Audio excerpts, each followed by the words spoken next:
Columbus to Greenville, eating up the mileage on our horses made of steel. Starting out, we got a long way to ride.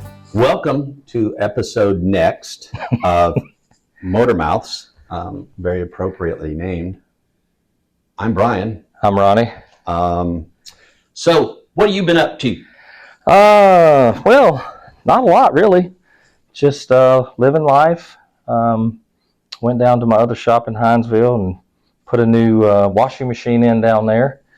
Did a little ride with the guys the other day. Yeah. That was fun. That was fun. Yeah, you were busy. You, what have you been up to? You went out of town, didn't you? Went to Indiana. Took the RV. Took Bob up to Indiana with Katie, Josh, and the girls. Had a real good time. Weather was wonderful. It was maybe a high of 70-something. Perfect nice. Camping weather. Amusement park. Lorelei, bless her heart, just she loves it up there. She has silly, we call them her little Lolo-isms, if you will.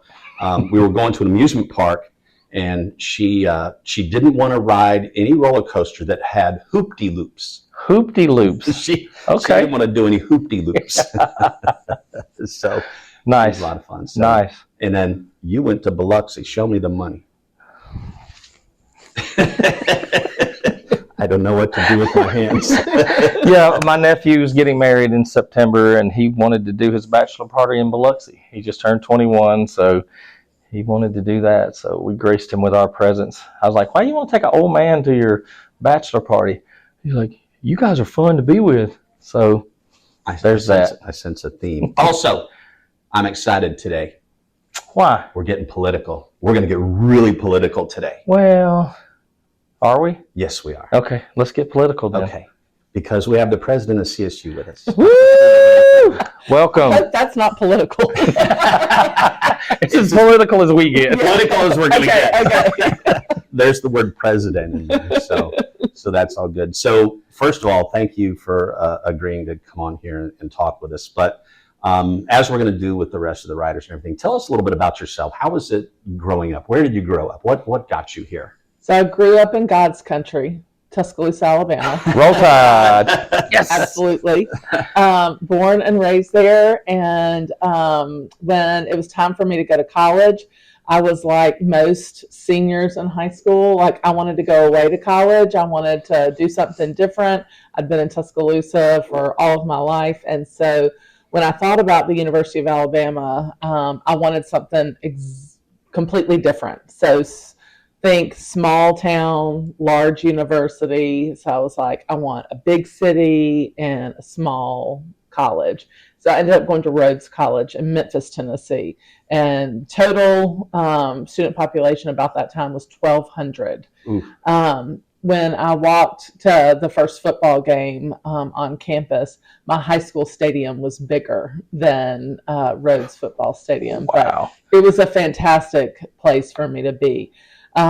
Especially during a time where it was kind of a little bit of a roller coaster for me in that I didn't know what I wanted to do. Like I didn't come in with like, I want to be an accountant or I want to be a teacher or, I want to be a doctor. I really had no idea what I wanted to be. So it was kind of an up and down, and I ended up taking a semester off and coming back and then transferring, but then coming back. And so, but anyway, I did graduate in the 4 years. But during that time, I think this is important, just how I got in higher ed. During that time, there were a lot of people at the university who kind of wrapped their arms around me. My dad passed away while I was in college. Like I said, I transferred, I came back. It wasn't a straight, narrow ride. It was up and down, up and down. And so after I graduated, I was trying to figure out what I wanted to do. Because I graduated with a bachelor's degree in political science. It turned out people were not banging on my door trying to hire me. And so I had to kind of be more thoughtful about what I wanted to do. And so I ended up calling somebody who worked at Rhodes, who had been one of those people who wrapped her arms around me during that time. And I said, I think I want your job. How do I get it? And so that really was kind of the first conversation I had about trying to get into higher education.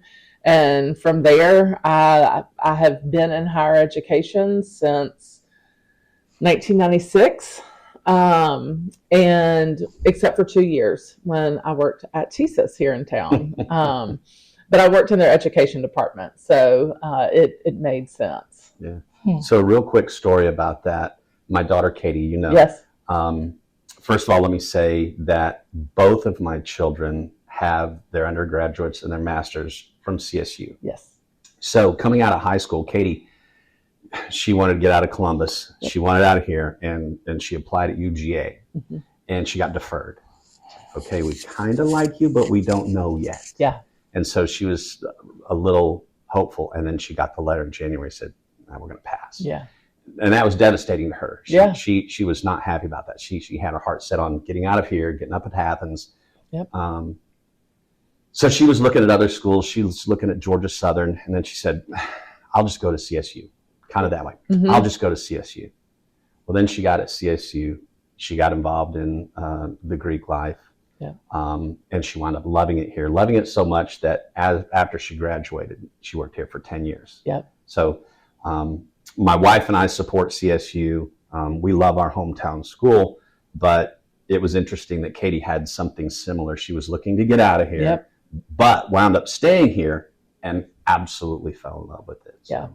Well, when I was transferring back to the University of Alabama because of my 8 girlfriends from high school. 6 of them went to the University of Alabama. I went to Rhodes in Memphis, and then my best friend went to school in Colorado. She went to Boulder. And so I had these 6, best friends that were they're all living together still. They're doing things together.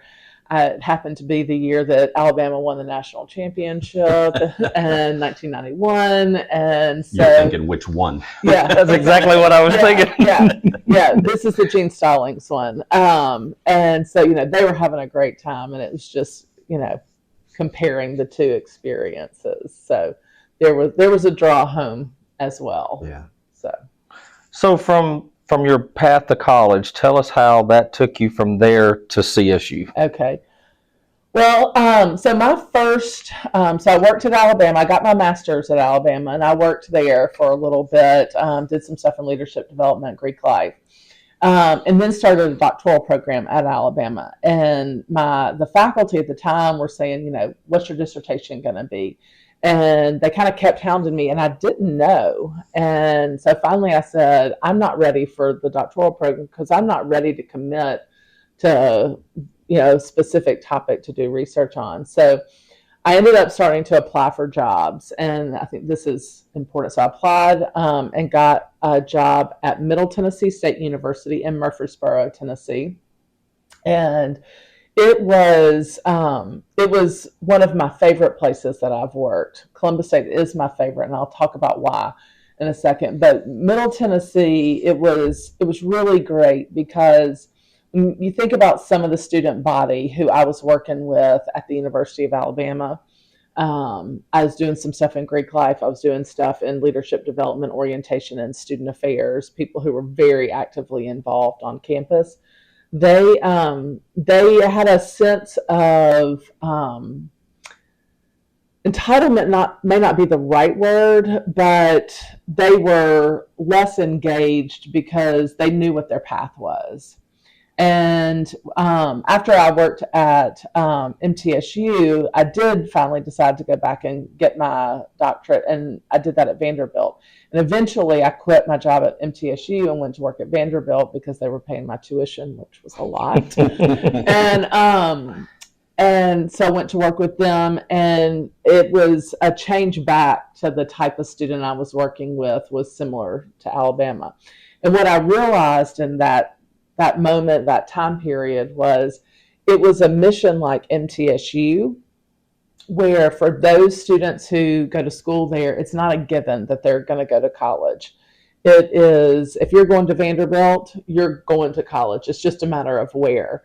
if you're going to Alabama, there are some students, probably more so now than back then, who college wasn't an automatic. But if you're at Vanderbilt, it is. And what I found was I could have a better impact and had more meaningful relationships with the students at Middle Tennessee State University because they were hungry for this experience, you know. And so a lot of first generation college students at that time who felt, you know, really excited to be at college. They knew it was a big deal for them. And so from Vanderbilt, I went to Auburn, which was, I was following my husband. Were you hungry? Why? Yeah, exactly. I was. This is how I looked at it. I would take my salary from Auburn and I would donate some of it back to Alabama. So it gave me a sense of okay. Because I grew up in Tuscaloosa, a big Alabama fan. My husband grew up in Mobile. He is a huge Alabama fan. And so he takes full responsibility for bringing me this way. So he and I had started dating when I was at Vanderbilt. He was in law school at Alabama. We had gone to undergraduate together. And so he said pretty early in our dating that he was moving to Phoenix City, Alabama to practice law. And he just needed me to know that out of the gate before we got real serious. And so thinking about how I got this way, I followed David this way. And so Phoenix City, by the way, does not have a public defender.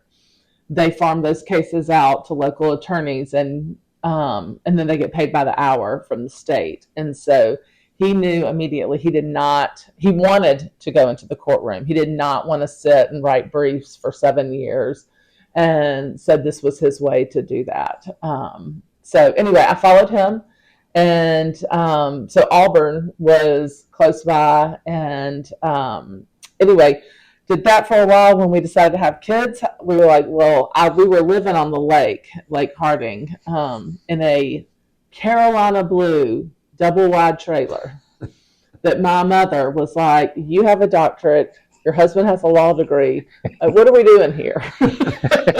Trust the process. But yes, I was commuting to Auburn and he was commuting into Phoenix City. And so when we decided to have kids, we decided to move into Columbus. And about that time, he had changed to a firm that was in Columbus. But Columbus State didn't have anything open at the time that we were moving in. So that's when I worked at TSIS. And I'm so thankful that I got a chance to work there. My best friends today are the people that I met when I worked at TSIS. But from there, when I was on maternity leave, I was like, am I going to go back to work or am I going to stay at home? Am I going to drop this baby off, or I want to have something really meaningful to do. And so I started looking again. And the director of the Servant Leadership Program at Columbus State was open. And so I applied while I was on maternity leave with my older daughter. And started here at Columbus State in 2006. Was here for 10 years.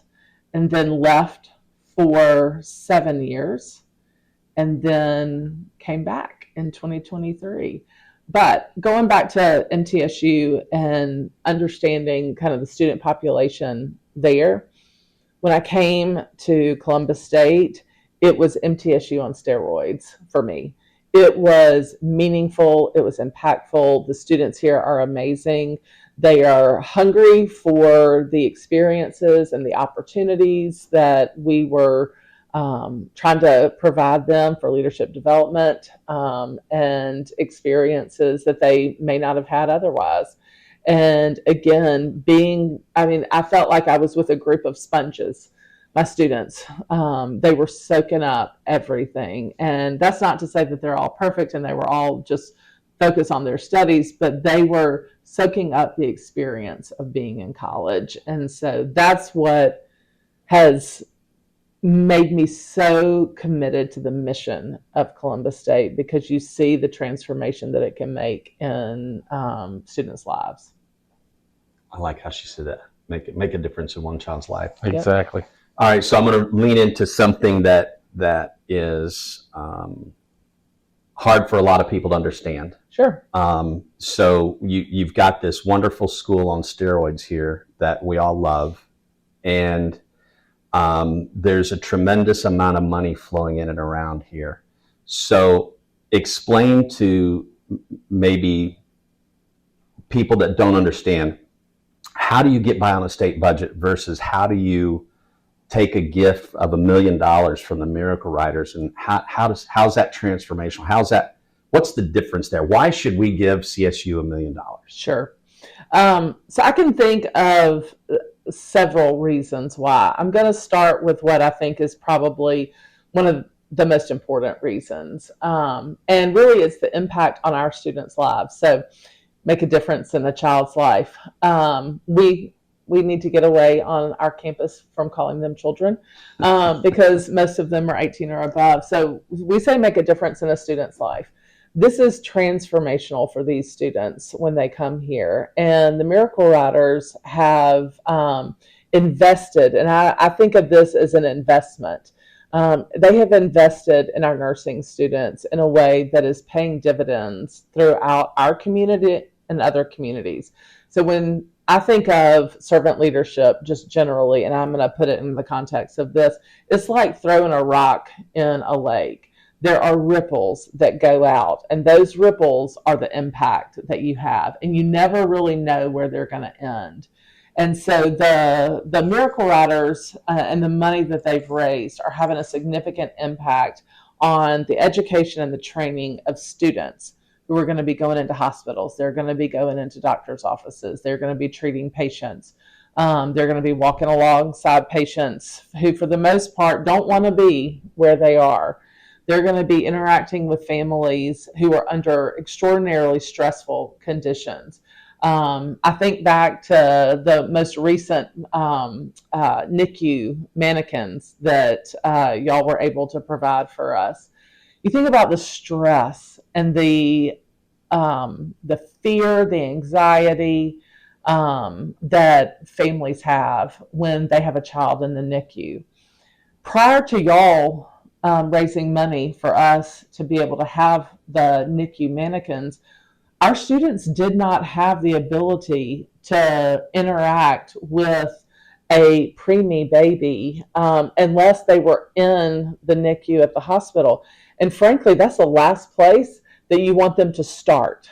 And so having the ability to have access to the latest and greatest technology is so important. And so I think the impact is the biggest reason. Our students will go on to have careers that span 25, 30, 40 years. They're going to be treating patients all that time. They're going to be interacting with other nurses. And I'll give you just a real quick, Nancy Marino, who retired as my executive assistant a while back, about a year ago, actually. Within a few months, her husband was diagnosed with cancer. And so they were put into the hospital because he would have chemo over 7-day periods. So he wasn't going to John B. Amos. He had to go into the hospital at Piedmont. Every single nurse he had was a CSU graduate. She would take a selfie with them and send it to me. And it was a good reminder that what we are doing in the classrooms across the board, regardless of discipline, but when you think about nursing, it is so important because she's in the room, Raymond was in the room, they're in a very stressful time, but they had confidence in the care that they were receiving because Nancy had a first row seat to the quality of our nursing program. And a lot of that's due in part to what we're able to do on our campus before they get into their clinical rotations. And so it makes a huge difference. But when you think about Columbus State University, we have, what seems like a massive budget. Why aren't we buying these things for ourselves? Well, the state will fund a good university. And if you're satisfied with a good university, then you don't need private dollars. But if you want to elevate and have a great university, it will always take private dollars to be able to do that. Institutions throughout our state, both at the University System of Georgia institutions, as well as our technical college schools throughout the state, we all rely on private dollars and private investments to be able to do the things that we do. And so while it seems like our budget is, large enough, think of this, this university is like its own city. We have, there's a lot of infrastructure that goes into just keeping these buildings cooled, heated during the winter, keeping everybody kind of in a safe environment. We've got our own police force, so our money gets eaten up in a lot of ways to provide kind of those non-negotiable essential services on the campus. We're able to really use the private dollars to elevate what we're doing in the classroom and the experience for our students. So one quick follow-up. Yes. I don't believe you were here yet when Scott made the commitment of $1 million. But Yes. Let me ask you this. Would those sim labs exist? Were they on the radar without that $1 million? They were on the radar as a dream. We knew what we needed, and I wasn't here. That was during my hiatus outside of CSU. But absolutely, they were on the radar, but they were not a possibility. They were just a dream. And so the Miracle Riders have the work and the money that y'all have raised and donated back to CSU have made those dreams come true, which has enabled us to be able to educate students in a much more powerful way so that they're getting hands-on experience before they go into the hospital. 100%. Couldn't have done it without that. And we've got just for, I guess, maybe some new listeners who are just joining, we have, you can go deliver a baby because of y'all. In our sim lab, you can work on a pediatric mannequin also because of y'all. And most recently, the NICU babies who I think there are 3 of them, and one you can hold just barely in your hand, and then they get progressively a little bit bigger. But when you go in, when we did that opening for the NICU sim lab, when you hold and put one of those little mannequins in your hand, you realize the power of what these nurses are going to be doing. And if they're only holding a real baby in their hand for the first time when they're in the hospital, I don't think that's what we want. And so this has been just such advances our nursing program in ways that we would not have been able to do with just our state dollars.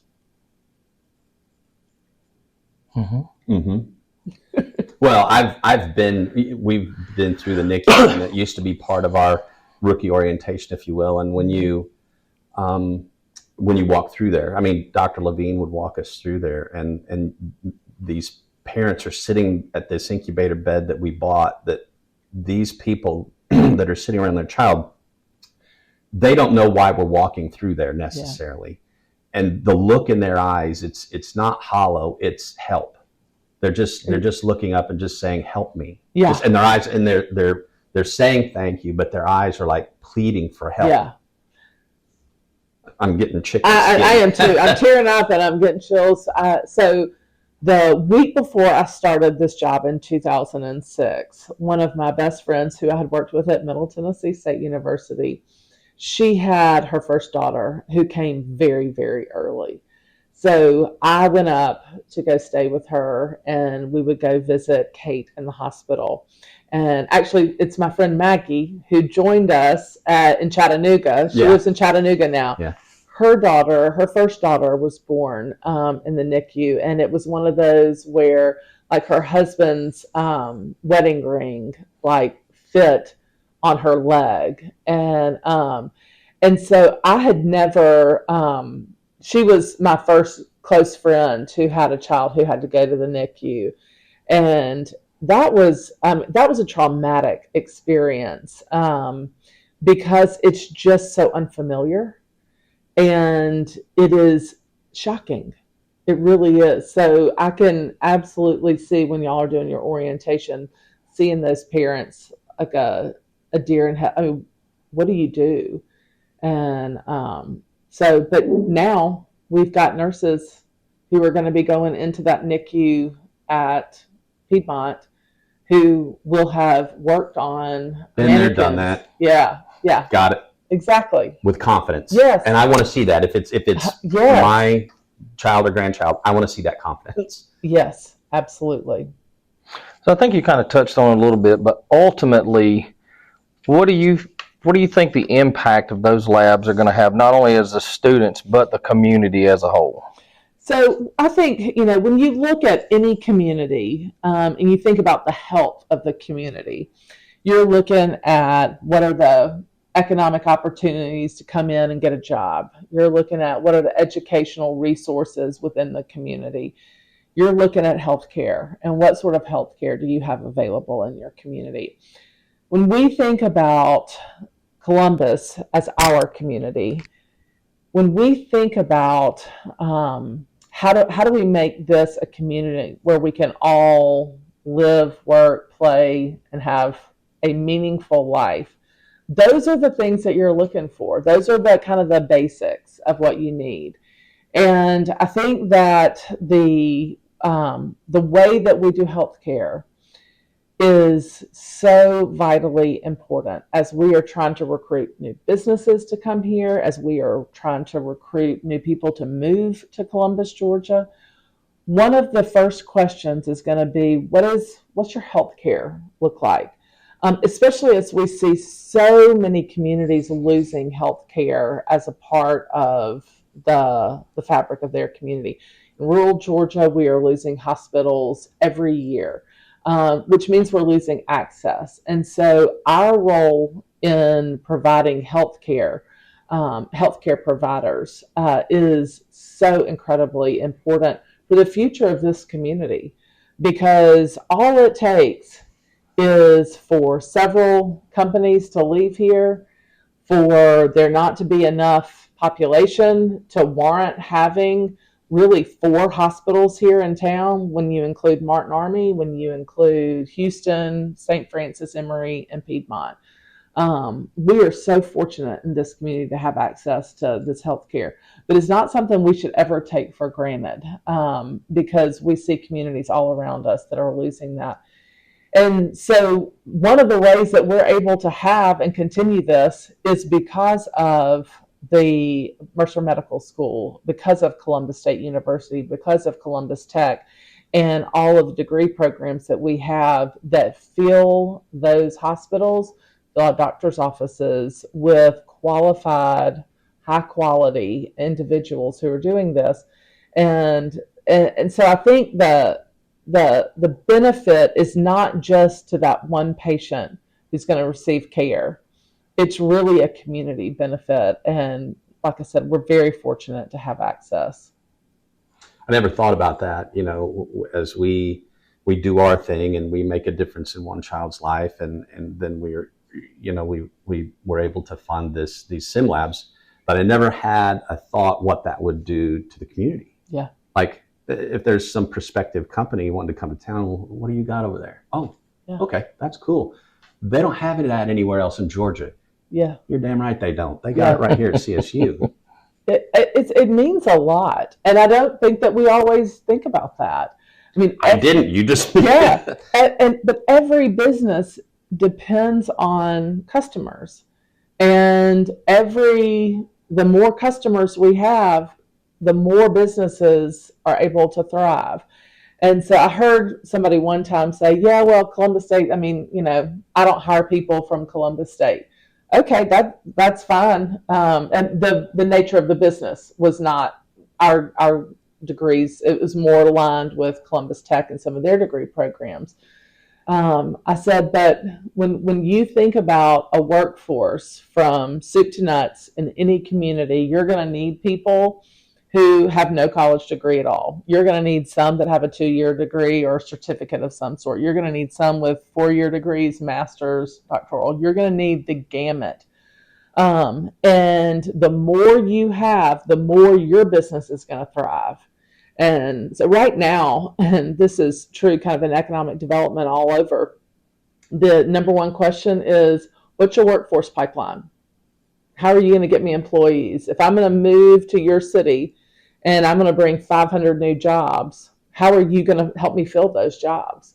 And I think that is a key piece of having a community that is able to support 500 new jobs. Well, 500 new jobs means new kids in a school system. It means more pressure on healthcare because you're bringing in new people to be able to fill some of those jobs. You're going to retool some people for them.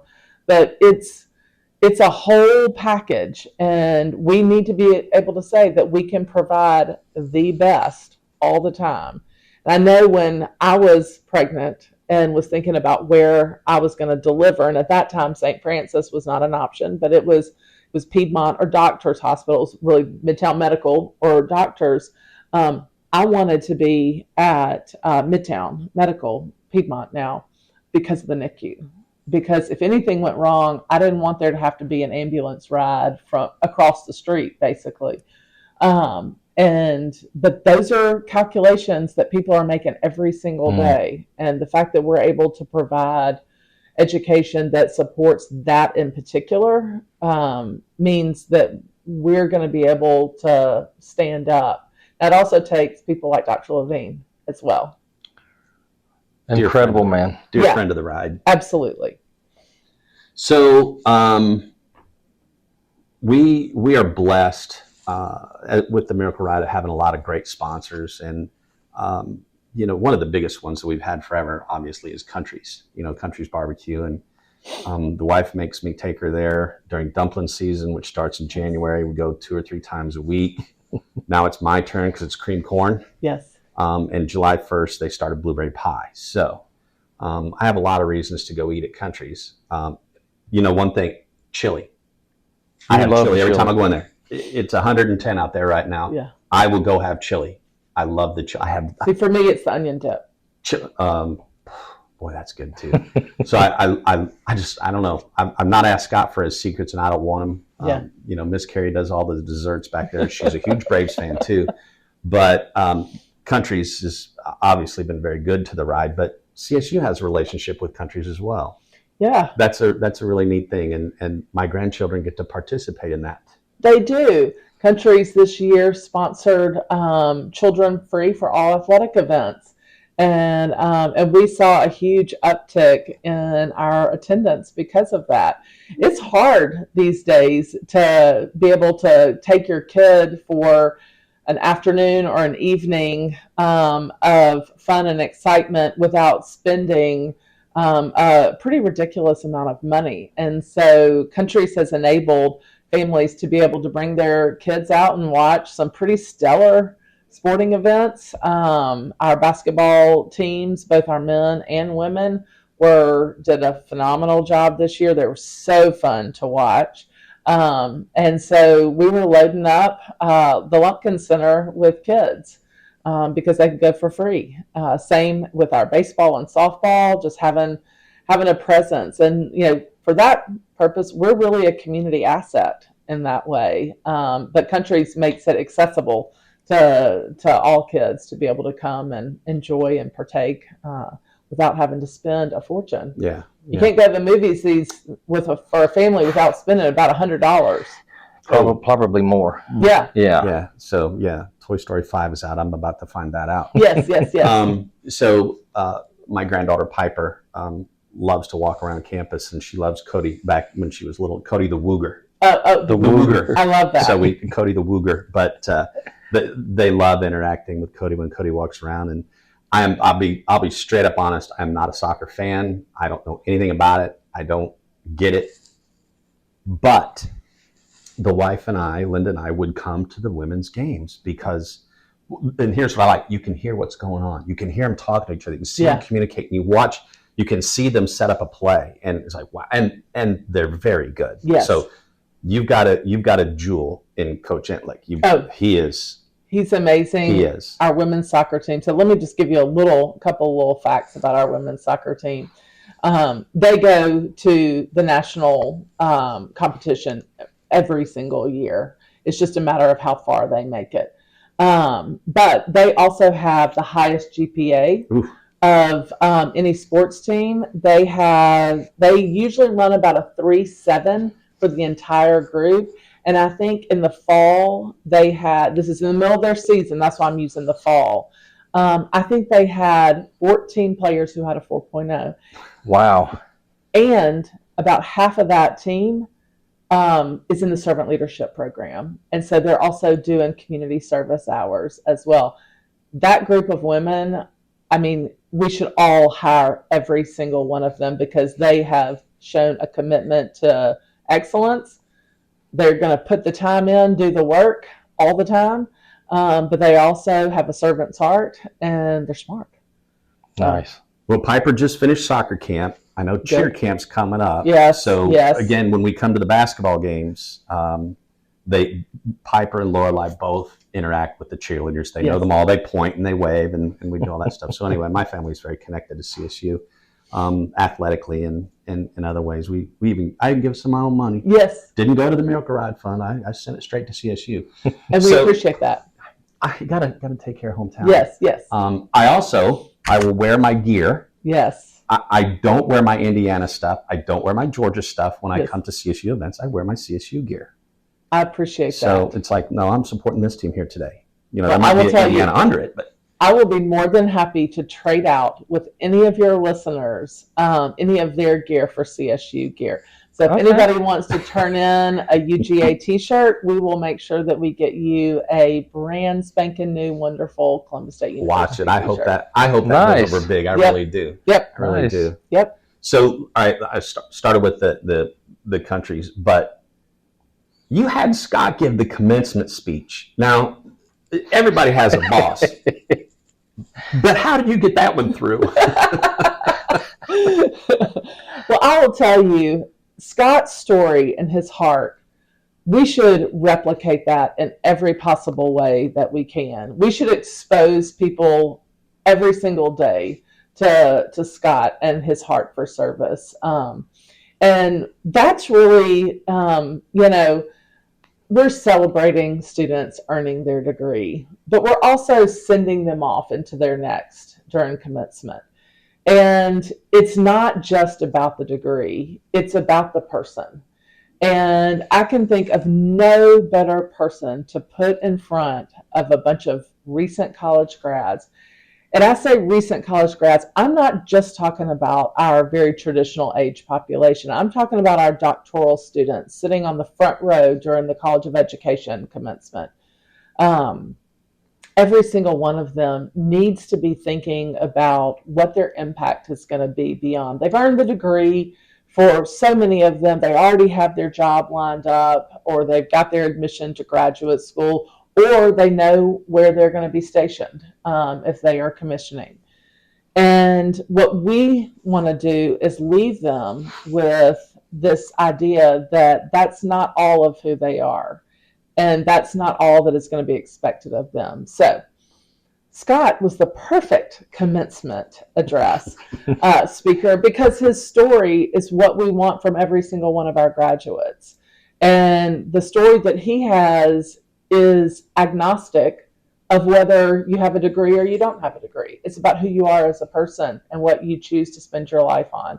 And that's what his message was to our students. Now, it was also really cool that your commencement speaker arrives in Lumpkin Center on his Harley. How did you get that approved? That's what I want to know.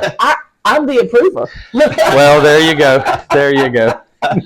But I think that is going to be so memorable for every student who was graduate that was in that room, all their family members. When they look back on that, they're immediately going to think about the motorcycle, but the motorcycle will then lead them to think about the message. That's true. And Brian and I were fortunate enough to be there to attend, and we were there just because we had to make sure Scott's bike would start. Of course. Three times, because he gave 3 different speeches. He did. And he literally gave 3 different speeches because he had no notes for any of them. and he says it in each one. You know, he does it from the heart. Yes. He doesn't need a script. Yeah. He doesn't need anything. Mm-hmm. But his message was always the same. Absolutely. And that's why we wanted him to be the speaker, because of the message. Absolutely. It was perfect. That's right. So one other thing happened during the commencement that blew my mind that I didn't know was going to happen. A certain person that's in a leadership role,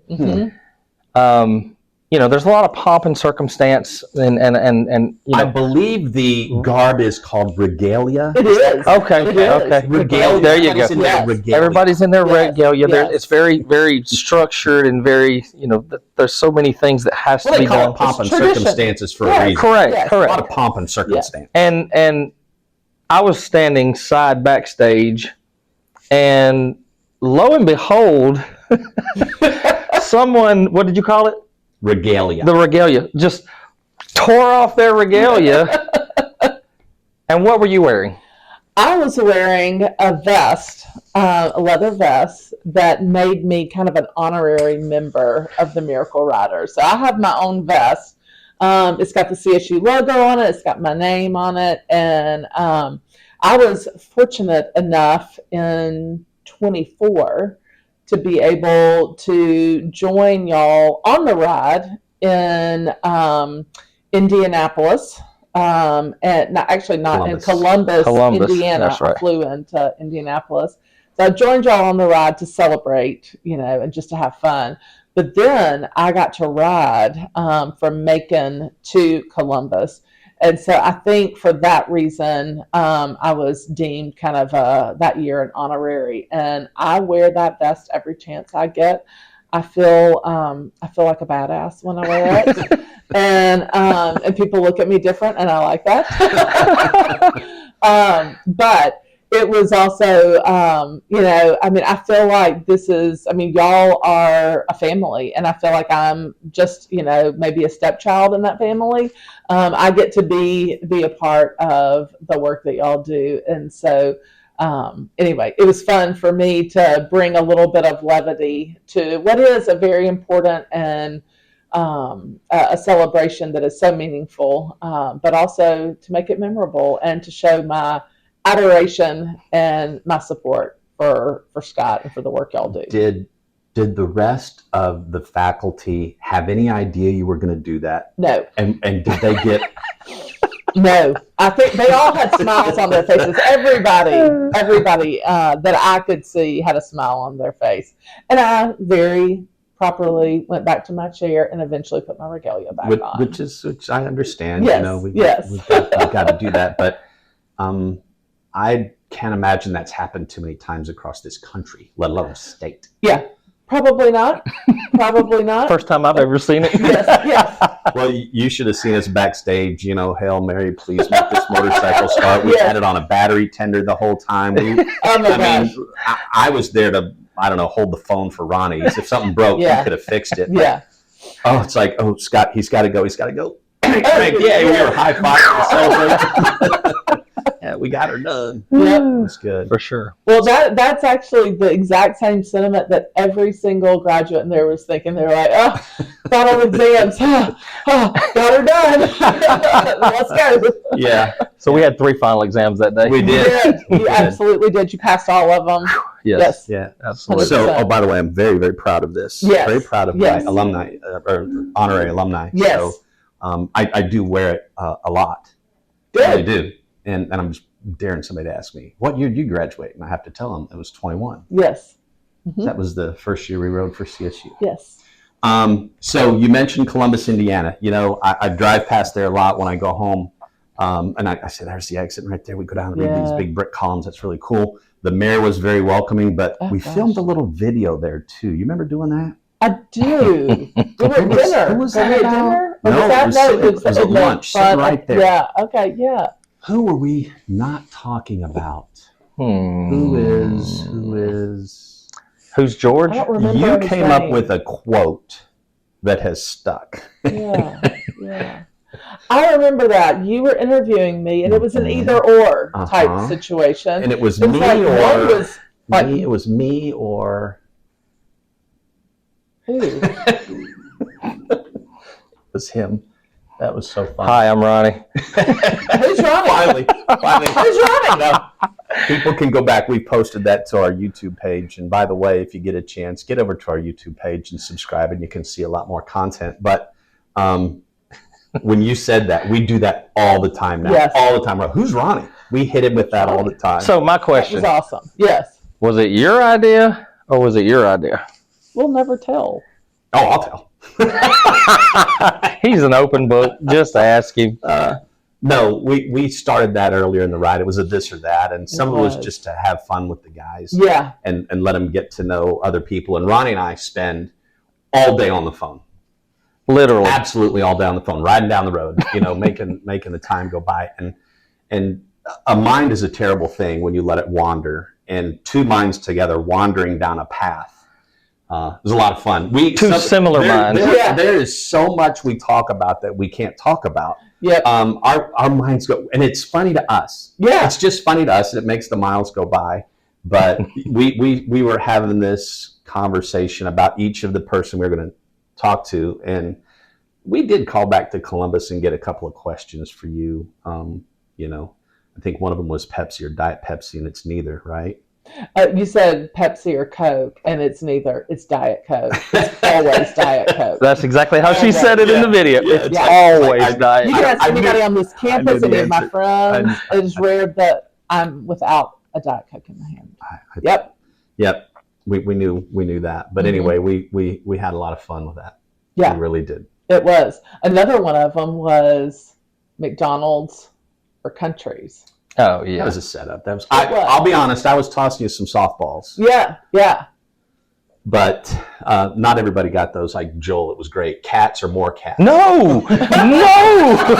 Never. And that was the right answer. Was Yeah. no. And his expression and the way he said it was spot on as well. Well, I had been watching those on Facebook, and so I had seen some of them that you had done. So Yeah. So, just kind of wrap up here. I want to thank you first of all, but my definition of true philanthropy is being able to do something for someone that can never repay you. Yeah. And a lot of times they might not even ever know who you are. mm-hmm. And that's good. That's a wonderful thing. So we work very hard to do our best for Columbus. Mm-hmm. Two very important aspects. That's raising the money that makes the difference in the life of a child. And then the other thing is to tell their story. And so for the last several years, we were able to tell CSU's story. Yeah. And every time they say Columbus, oh, you mean Ohio? That just bothers me. Yeah. No, no. So we talk about this Columbus, and we have done a lot of work in the community. And it feels good when someone says thank you. And it's okay to take that thank you. And I just want to let you know from me, no one has said thank you to us like CSU has. So you say we've made you feel part of it. Well, the whole campus has made us feel part of the CSU community. So it's nice. It's nice. It feels good when the CSU says thank you. But I just wanted to turn that back around and say, you have a great team here. You have good students. This is going to be tough. We've hit our $1 million, and it really is. We need to move on and make a difference in a child's life, maybe in other ways. But this has been a good ride.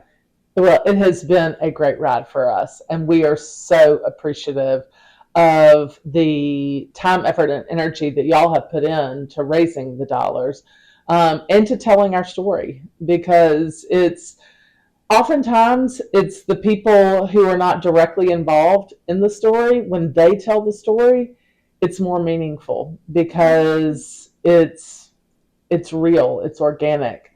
And the thank you for us is to just a great group of people who we've been able to be affiliated with.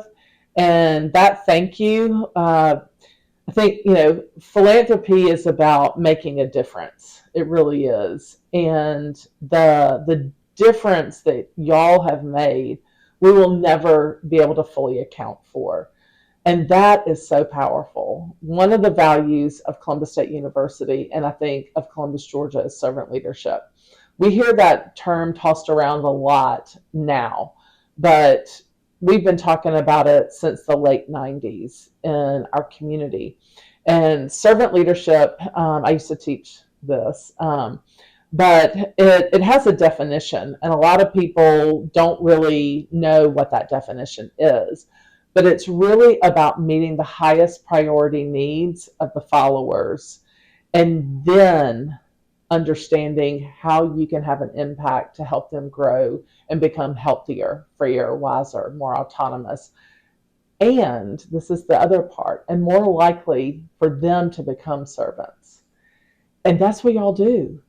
I mean, that's what the essence of the Miracle Riders are, is just grounded in servant leadership. And so y'all may not talk about servant leadership. You may not think of yourselves as servant leaders, but from our perspective, that's why this partnership has been so meaningful, is because y'all are trying to figure out what are the highest priority needs right now. How can we have an impact on those? How can we help other people to become healthier, wiser, freer, more autonomous? But you think about what you're doing for our students to help them become healthier, freer, wiser, more autonomous, so that they can go into situations where they themselves become the servants. And that's powerful in ways that we'll never be able to account for. We can account for the dollars, we can account for every cent that y'all have raised, but we will never be able to fully account for the impact that those dollars have had on the individuals who got to work on the mannequins, and what their impact was when they went into their job, because they're going to work with thousands of patients over the course of their career. And we have no idea. That's some tough math. So one student, thousands of patients, and we graduate how many each year, and these labs are going to be viable for how many years? Exactly. That's big math. It is. And you're not even, that's easy math, actually. Big math is when you think about every single one of those graduates and who they're going to influence outside of the actual patient. They're going to influence family members. They're going to influence their fellow nurses. They're going to influence the doctors. They're going to influence the hospital administrators. I mean, all of that is, it truly is astronomical when you think about that ripple that is just continuing to go out. We're so grateful. It's incredible. It is. It is. Got anything else? Did we leave anything on the table? Looks good to me. It does. Yep. All right. That's Brian. That's Ronnie. Thanks for tuning in. Good night. Helping one child